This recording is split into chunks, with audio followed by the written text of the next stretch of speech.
Hello বন্ধুরা, সবাই কেমন আছো? আশা করি ভালো আছো।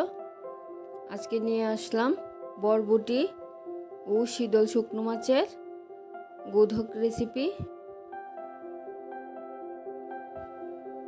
বরবটিগুলি ছোটো ছোটো করে কেটে নিলাম, রসুন লম্বা করে কেটে নিয়েছি, আর পেঁয়াজ কুচি করে নিয়েছি, কাঁচা লঙ্কা অর্ধেক করে চিড়ে নিয়েছি।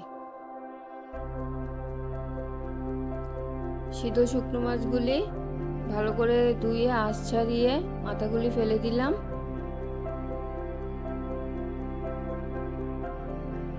কড়াই বসিয়ে দিলাম।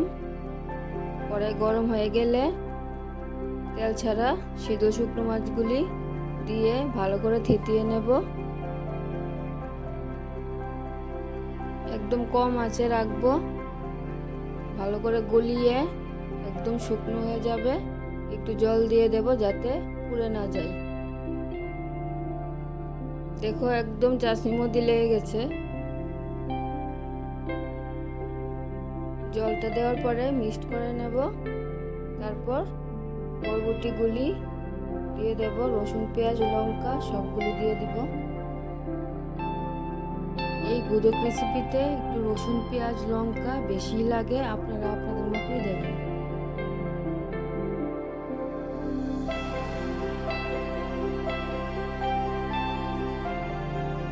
সবগুলি দেওয়ার পরে লবণ দিয়ে দেব, জল দিয়ে মিশিয়ে একটু সময় ঢাকা দিয়ে রাখবো।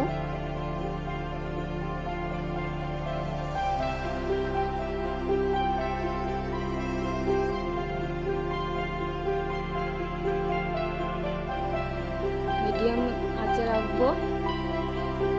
এই জলটার মধ্যে বরবটিগুলি ও রসুন পেঁয়াজ সব সিদ্ধ হয়ে যাবে।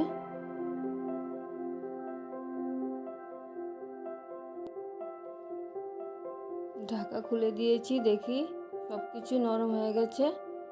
এখন আর একটু কম আছে, আবার ঢাকা দিয়ে রাখলাম।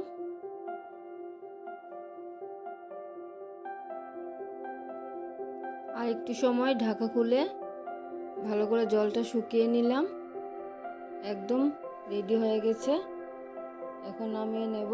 রেসিপিটা ভালো লাগলে লাইক কমেন্ট শেয়ার করবে, আর আমার চ্যানেলটাকে সাবস্ক্রাইব করবে। যারা আমার পুরনো বন্ধু তারা আমার পাশে থেকো, আর যারা আমার চ্যানেলটিকে সাবস্ক্রাইব করোনি তারা আমার চ্যানেলটাকে সাবস্ক্রাইব করে পাশে থাকো। ভালো থাকো, সুস্থ থাকো। দেখা হচ্ছে পরের ভিডিওতে।